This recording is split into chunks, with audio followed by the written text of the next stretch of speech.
What up, people? So today I'm going to be talking about Tell My Horse by Zora Neale Hurston. This is, I think, the second or third book I've read by her. I heard about her in college. And then my favorite YouTube channel, Better Than Food, I think I heard about this by him. Because I was getting into voodoo culture and other things. Did a video over the serpent and the rainbow, and I think I read this one first, and this really helped getting kind of a base knowledge and learning about the culture and everything. So a little bit about Zora Neale Hurston. She was one of the first black intellectuals in the early 1900s.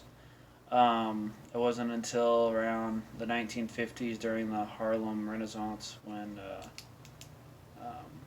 more black people were getting like published and writing books and learning more about black culture. She was really one of the first to look into folklore and the history of African Americans and all of that. So originally she was born in 1891. She passed away in 1960. Her famous books that you might have heard of is Their Eyes Were Watching God, and then I also read Mules and Men in my blues and jazz literature class in college. And she also wrote 50 short stories, plays, and essays. She was originally born in Alabama, grew up in Florida, went to Barnard College and then Columbia University. She was interested in African American and Caribbean folklore and was a central figure for the Harlem Renaissance. So she was one of the top dogs at the beginning. And it's just really amazing to think that she did this at the time that she did. Not only black, but a black woman going to college.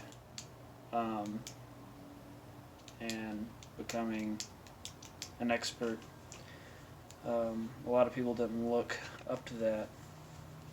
She's considered a folklorist, an anthropologist, an ethnographer, a filmmaker, and of course an author.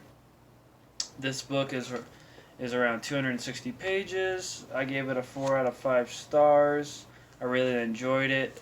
It was really informative. If you're interested in Haiti or Jamaica or African American culture in general, definitely read this. So, for a little short summary, the book is broken up into 3 parts. The first is about Jamaica, where you witness her hunting a hog for one of the voodoo societies.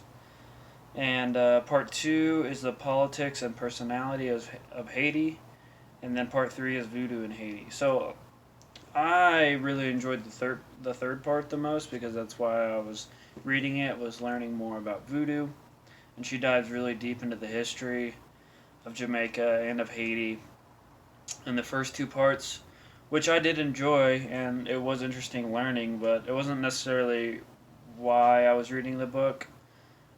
So some of the parts kind of dragged for me. I had to really push myself to get through it. But then once I got to the third part, I pretty much finished it really quickly. I mean, all 3 parts are really good. It's all nonfiction, which is hard to believe because a lot of the stuff that happens in here is unbelievable. But yeah, and so some of my likes, I really liked that. It had a lot of good info in it. It was readable. It read kind of like fiction, even though it was from her personal experiences.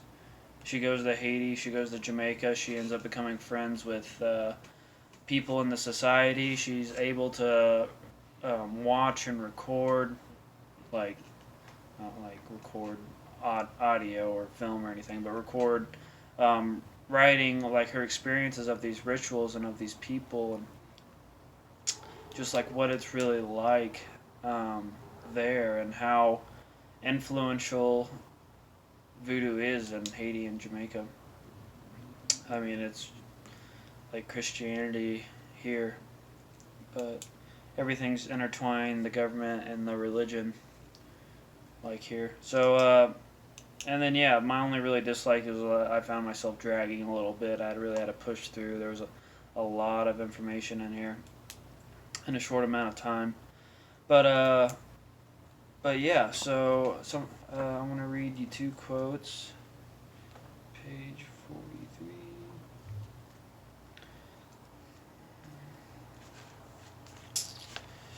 It all stems from the firm belief in survival after death, or rather that there is no death.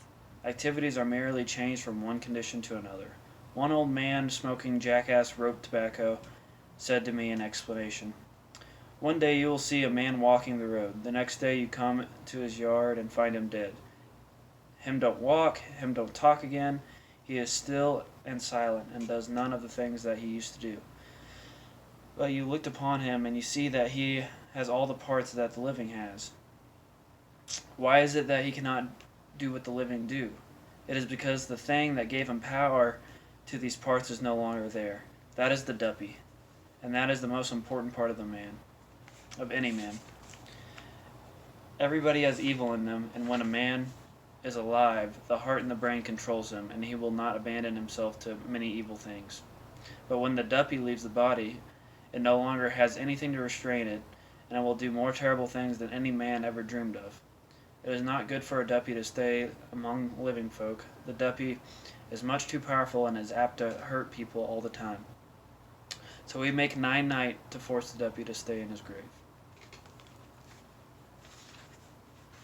And also page 92.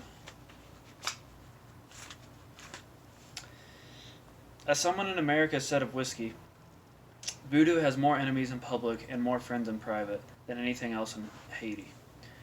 None of the sons of voodoo who sit in high places have yet had the courage to defend it publicly, though they know quite well and acknowledge privately that voodoo is a harmless pagan cult that sacrifices domestic animals at its worst. The very same animals that are killed and eaten every day in most of the civilized countries of the world. So since voodoo is openly acknowledged by the humble only, it is safe to blame all the ill of Haiti on voodoo. I predict that this state of affairs will not last forever. A feeling of nationalism is growing in Haiti among the young. They admire France less and less and their own native patterns more. They are contending that voodoo is not what is wrong with Haiti. The thing fettering the country is its politics and those foreign priests.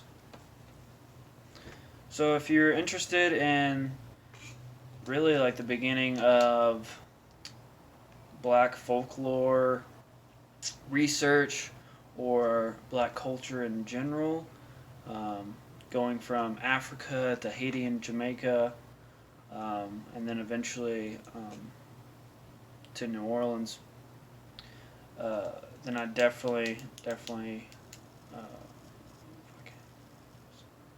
suggest this.